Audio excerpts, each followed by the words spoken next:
कहानी सुनाएंगे जहां हौसलों ने रुकावटों को हराया, जहां शरीर तो सीमित है पर सपनों का कोई दायरा नहीं। अपने सपनों को पहचानो और दिव्यांगों का सम्मान करो। अपने सपनों को पहचानो और दिव्यांगों का सम्मान करो।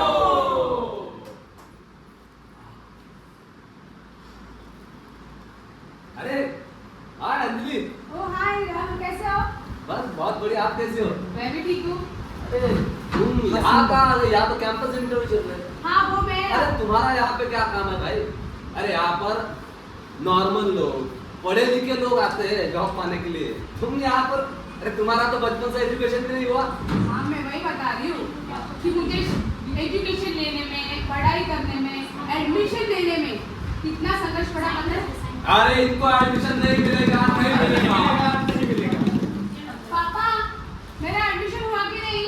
अरे बेटवा हम यहाँ नहीं सीख सकते। लेकिन पापा मुझे बहुत सीखना है, बहुत पढ़ना है। अरे बेटवा दूसरे स्कूल में जाएंगे। और रजनी बेटा कैसी हो? और भाई साहब बच्चे का एडमिशन हो गया? अरे मास्टर जी कहाँ बताए, यहाँ स्कूल में नहीं ले रहे हैं हमारे बिटुआ।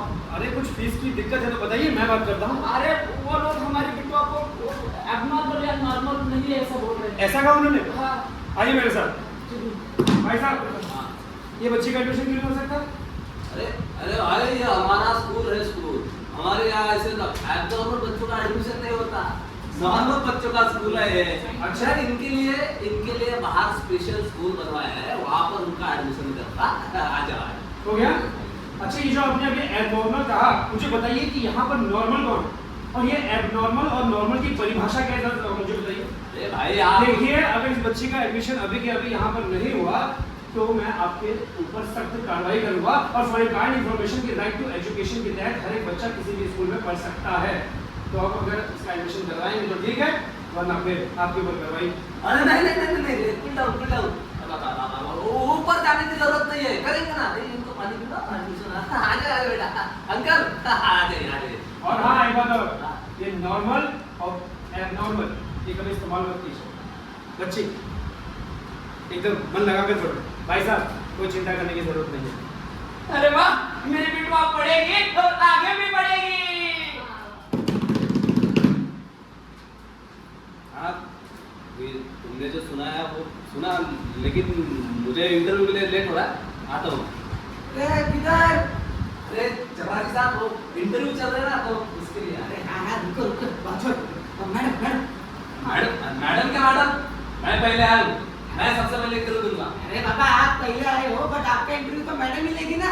मैडम मैडम हाँ राहुल, क्या है ना, जो इंसान चल नहीं सकता, दौड़ नहीं सकता, इसका मतलब ये नहीं है कि वो उड़ नहीं सकता।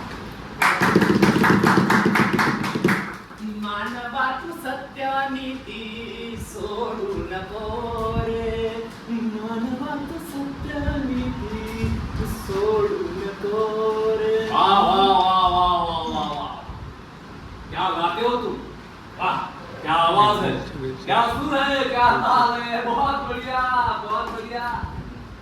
लेकिन मुझे एक बात बताओ, तुम तो कुछ देख भी नहीं सकते, अंधा आदमी है। अरे भाई गा भी सकते हो, तो संगीत के क्षेत्र में क्या कर पाओगे? अरे भैया जी, आंखें नहीं तो क्या हुआ, कान और दिल तो है।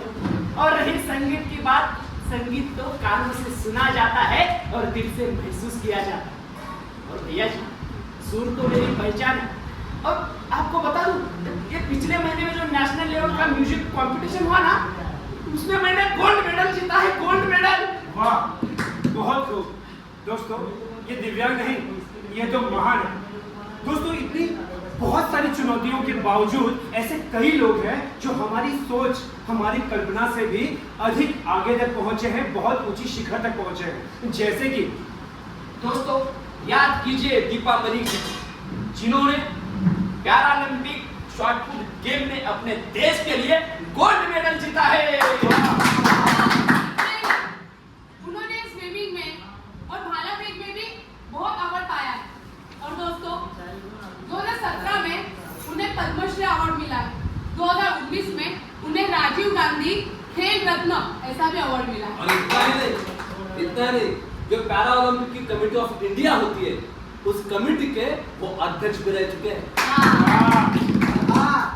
हमारे देवेंद्र झाझरिया, जिन्होंने 2004 और 2016 में भाला फेंक में 2 स्वर्ण पदक लाए हैं, और ऐसा करने वाले वो पहले भारतीय हैं, पहले भारतीय। दोस्तों, विश्व स्तर की बात करें तो हमारे पास स्टीफन हॉकिंग जैसे बहुत बड़े वैज्ञानिक, जिन्होंने भौतिक शास्त्र में अपना अनमोल योगदान दिया है, अनमोल योगदान। और ALS से पीड़ित होते हुए भी उन्होंने भौतिक शास्त्र को और परिभाषा में बदला है।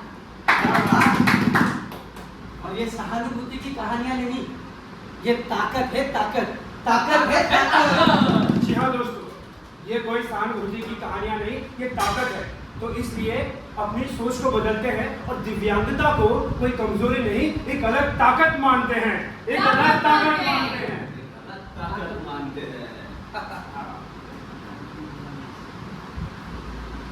अरे अरे अरे भाई साहब संभल के।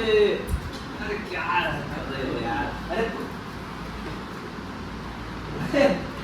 अरे अंधे इसलिए गिर गए। अरे क्या जिंदगी है साला, इधर साला दिखता नहीं, इधर काय को घर के बाहर निकालने का दिखता नहीं। तो देखिए, आपको पता है ना, देख रहे हैं ना, ये है ये रोजमर्रा की जिंदगी में संघर्ष।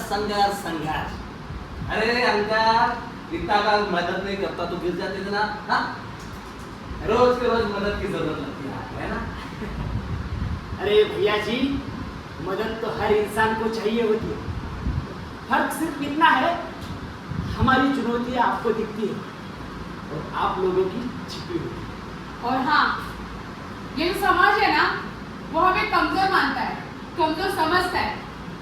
लेकिन अगर हमें एक भी अवसर मिले ना, तो हम इन्हें दिखा सकते हैं कि हम क्या क्या कर सकते हैं और हम किसी से कम नहीं है। हम भी है काबिल, हम भी है काबिल, हम भी है काबिल। हमें दया नहीं, अधिकार चाहिए, अधिकार। हमें भी अपने सपने पूरे करने का मौका चाहिए। प्रथम शिक्षा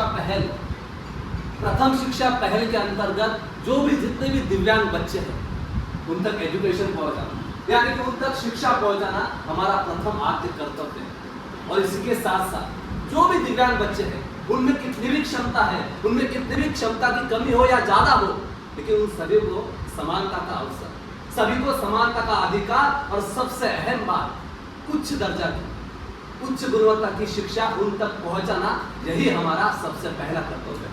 और हाँ, इस संस्था की शुरुआत 2019 में हुई थी और वो भी शिवाजी नगर के एम वार्ड से। और वहाँ पे सर्वेक्षण करने के बाद हमें पता चला, सच्चाई का पता चला और सच्चाई का खुलासा भी हुआ। और वो खुलासा ये है कि हर 10 बच्चों में से, आपको बता दें, हर 10 बच्चों में से एक बच्चा दिव्यांग होता है और इसकी तरफ ना किसी का हस्तक्षेप है, ना किसी की परियोजना है और ना ही किसी का समर्थन।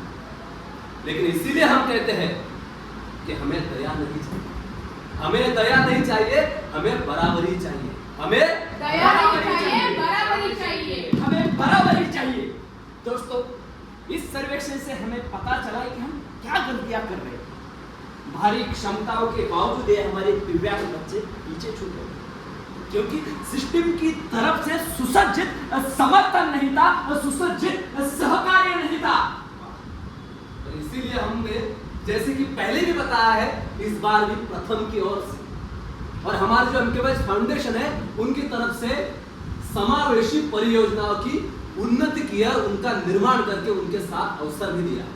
हमारा मिशन स्पष्ट है, हस्तक्षेप, समर्थन और समावेशक वातावरण के निर्माण में वास्तविक परिवर्तन करना है, वास्तविक परिवर्तन करना है, वास्तविक परिवर्तन करना है। और दोस्तों, जो हमारे दिव्यांग बच्चे हैं उन्हें जो सामान्य बच्चे हैं उनकी तरह शिक्षा लेने का अधिकार है, खेलने का अधिकार है।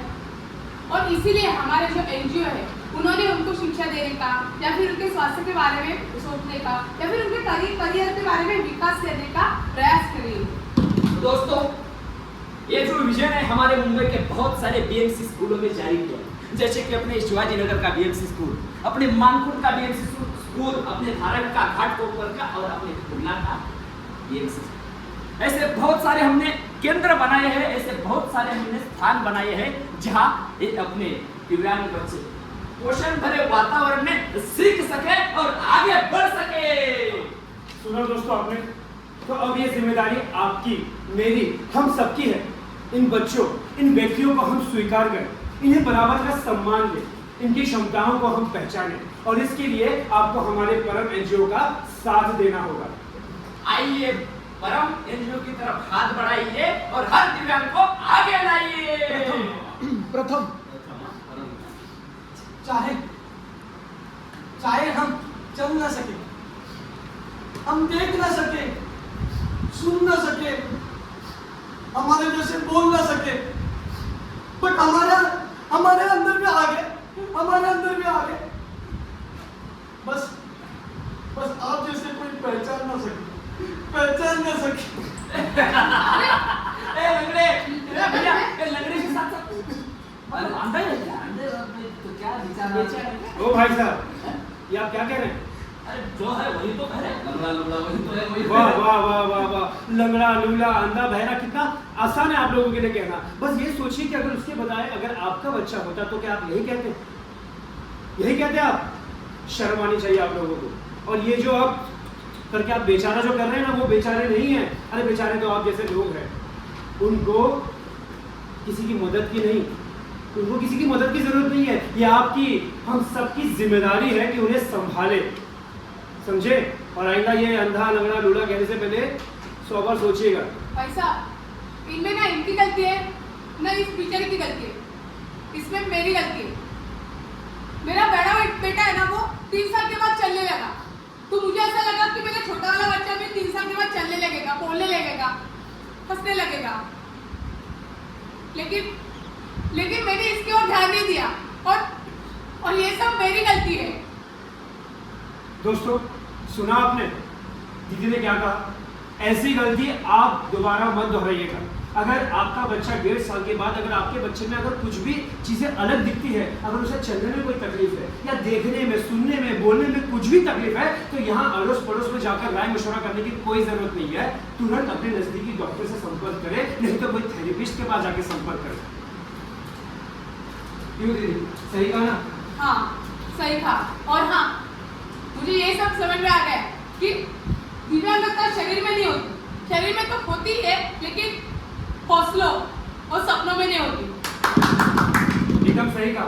तो चलिए दोस्तों, अपनी सोच को बदलते हैं और हर एक इंसान, हर एक व्यक्ति को बराबर का अधिकार देते हैं, क्योंकि हौसला है हम खास, क्योंकि हम सब में हौसला खास है और दिव्यांगों का सम्मान करना अपना हमारा काम काम है। है। हौसला है हम खास है, दिव्यांगों का सम्मान करना हमारा काम है।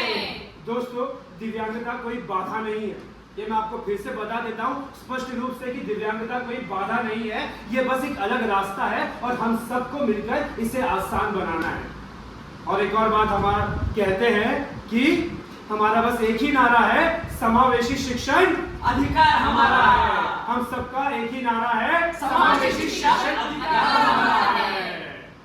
तो दिल है छोटा सा